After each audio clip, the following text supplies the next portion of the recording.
acompañando Susana Castañeda, magistrada, jueza provisional de la Sala Penal Transitoria de la Corte Suprema de Perú, y Andrea Garmendia, ella es procuradora de la PIA, Procuraduría de Investigaciones Administrativas del Ministerio Público Fiscal. Lamento mucho recordarlo del tiempo, saben que esa parte me da mucha pena, pero tratar en aras de los que faltan todavía, de cumplir estrictamente. Así que gracias, te doy la palabra, Susana, a ti. Buenos días, Borja, Ana Linda y todos los demás. Digo, buenos días, en España ya es de noche. Carmen Lamela, un gusto verte de nuevo y compartir contigo. Y yo veo que hay muchos avances en torno a los eventos de Buenos Aires que se llevaron a cabo el 2 y el 3 de abril de 2018, luego cuando estuvimos en Cartagena de Indias y en Perú. Y ahora, por el coronavirus, nos encontramos virtualmente debatiendo sobre estos temas.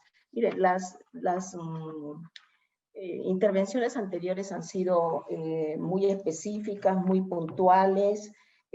A mí me interesa mucho el tema de la tipificación del delito. Los aportes que ha hecho Carmen Lamela tienen mucha coincidencia con la forma como se viene trabajando el caso en Perú. Es un delito de mera actividad, lo tenemos lo estamos trabajando como delito de cohecho. No tenemos la excusa absolutoria que hablaba Carmen. Sin embargo, desde el primer momento en que Perú conoció estos casos, y yo puedo decir que es pionero en estos casos, porque la primera sentencia que se dio fue en el año 2000, imagínense ustedes, y precisamente contra un juez superior de Ancash. Este juez había solicitado dinero y favores sexuales a la esposa de un litigante para favorecerlo en un proceso. Entonces se le dio una pena de 12 años de pena privativa de libertad y la Corte Suprema la rebajó a 10. No hemos tenido los problemas que se plantean de que de todas maneras la denunciante tendría que ser incluida en el proceso, porque como quiera que el cohecho necesita de un elemento que corrompe y ella también tendría que ser incluida en ello. No, porque al igual que ocurre en España, aun cuando no lo tengamos por un tema de jurisprudencia, es que si una mujer va y denuncia un hecho de manera oportuna, se lleva a cabo el operativo correspondiente por la Fiscalía, pues que sería totalmente irrazonable considerarla encima como una persona que va a ser sujeto activo del delito de cohecho activo. No podría ser. Entonces no se considera en esos casos, y eso lo hemos resuelto hace muchísimo tiempo. Bien, el tema que nos convoca muy rapidísimo, está aprobada la relación entre corrupción y género. Yo creo que también, al igual de lo que lo han dicho las compañeras, es un delito que tiene un carácter de violencia de género, donde podríamos incluir el tema de identidad de género. Recientemente Perú ha tenido una sentencia de la Corte Interamericana, el caso Rojas Azul, Azul Marín Rojas se llama, y entonces podríamos incluirlo en este contexto. Deberíamos considerar que hay una discriminación interseccional y eso tiene que jugar un papel muy importante en el modo en que nosotros, tanto los fiscales como los jueces y todo el sistema de justicia, tiene que enfrentar estos casos.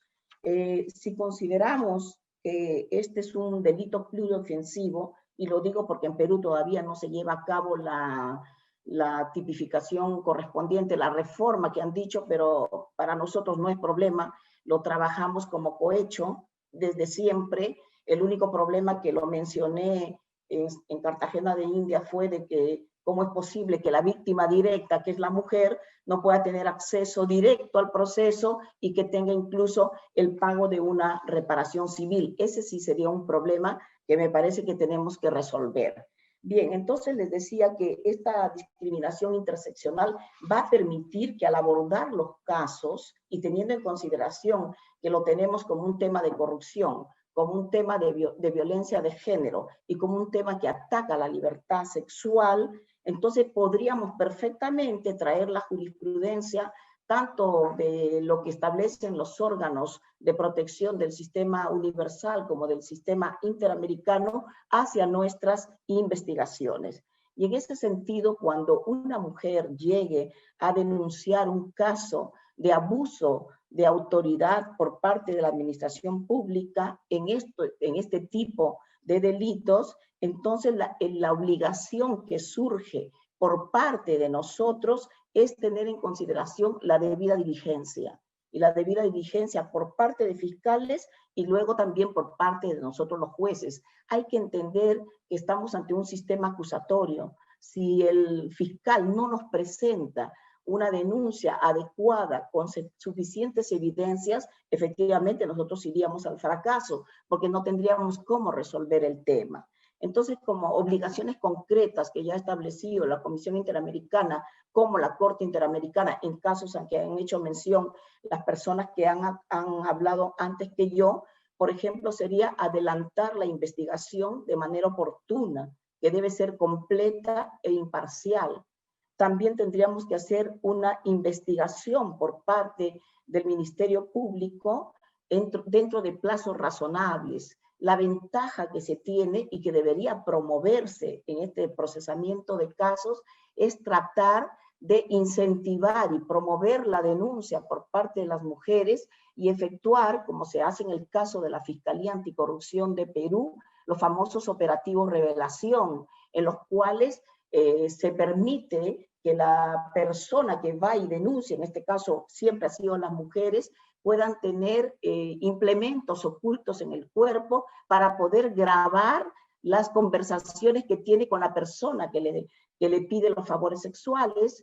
En segundo lugar, también cuando esta persona va, se puede llevar a cabo un seguimiento, hacer unas diligencias donde se vayan grabando los hechos que van ocurriendo, y entonces cuando pasa esas circunstancias donde hay tanta evidencia, lo que hace la persona que es denunciada, lo primero que hace es o solicitar un mecanismo de terminación anticipada del proceso. Hemos tenido casos de terminaciones anticipadas, o cuando llega al momento en que se va a llevar a cabo el proceso penal en juicio oral, se someten a conclusión anticipada. Y entonces eso permite para ellos obtener una rebaja de pena, pero para el Ministerio Público y para el Poder Judicial obtener de parte de esa persona que ha sido procesada una condena. Bien, también es importante que abordemos, me parece, Ana Linda, en este escenario, el tema del rol de la prensa, porque lamentablemente cuando ocurren estos casos se produce mucho tema de, diríamos, de morbo por parte de la forma en que se presenta la denuncia, ¿no? Y claro, siempre están los estereotipos contra las mujeres, en el sentido, no, seguramente que ella provocó, que ella hizo tal cosa, cuando necesariamente los temas no son así. Entonces, habría que el Ministerio Público afinar sus mecanismos para ver cómo esa información se va a presentar hacia la población, ¿no? Para generar, como dijimos hace un momento, canales de denuncia efectivas, pero a la vez respeto de la identidad de la persona que denuncia estos hechos. Es importantísimo que se guarde la debida reserva de la identidad de la víctima. ¿Para qué? Para que ella pueda denunciar estos hechos que de todos modos afectan la dignidad de la persona, pero que es necesario que se conozcan. Y me parece también que debiéramos, aun cuando por ahora no tenemos un tipo, en el caso peruano, que nos lleve a tener un delito pluriofensivo, pero tendríamos que quizás jurisprudencialmente, estamos ya tratando de hacerlo, considerar en estos casos puntuales a las víctimas como víctimas directas, aparte del Estado, de la administración pública, y tener derecho a la reparación civil. Es importante también que se dé un apoyo psicológico concluido el proceso, porque hay situaciones muy especiales que han ocurrido en nuestro caso.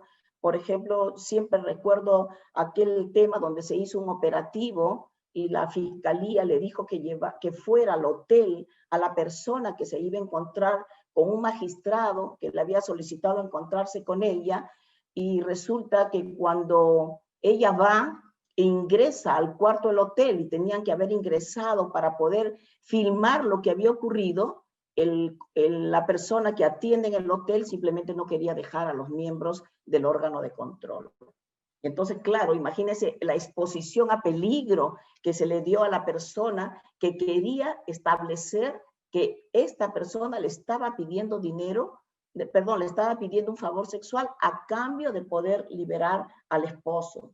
Entonces, miren, son casos muy difíciles donde nosotros tenemos que tener una sensibilidad social a toda prueba. Y en ese caso pienso que tanto los fiscales, la propia policía, que también ayuda en estos casos, como nosotros los jueces, tenemos que actuar de un modo diferente en relación a otros temas. Entender que este es un tema vinculado mucho a violencia de género, a violencia sexual, y por lo tanto podríamos traer todos los elementos que ha tenido la Comisión y la Corte Interamericana para poder procesar estos casos.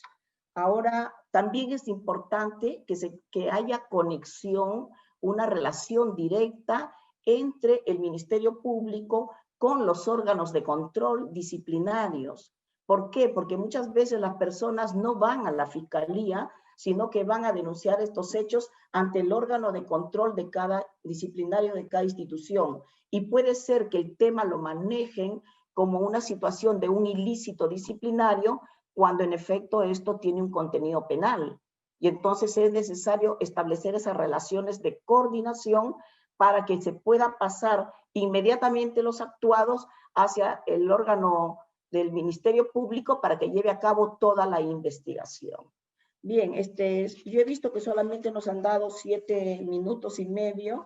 Creo que el tiempo ya se nos ha vencido, pero sí yo creo, como última reflexión, de que es necesario que se tipifique un tipo penal de manera autónoma, que se considere que es un delito pluriofensivo y que afecta bienes jurídicos. Ya Carmen Lamela lo ha explicado muy bien. Yo comparto la posición que ella ha expuesto, es la que nosotros en el sistema anticorrupción venimos aplicando. Y sí, yo pienso que aún cuando se establezca un delito pluriofensivo, es importantísimo que ese delito quede dentro del marco, ¿no?, de competencia de las fiscalías anticorrupción y de los jueces especializados anticorrupción, porque la experiencia ha demostrado que es necesaria la capacitación. Y aun cuando pueden decir, no, ya salió del ámbito de la administración pública, no son competentes para ellos, no hay ningún problema, porque a través de una resolución administrativa se puede dar competencia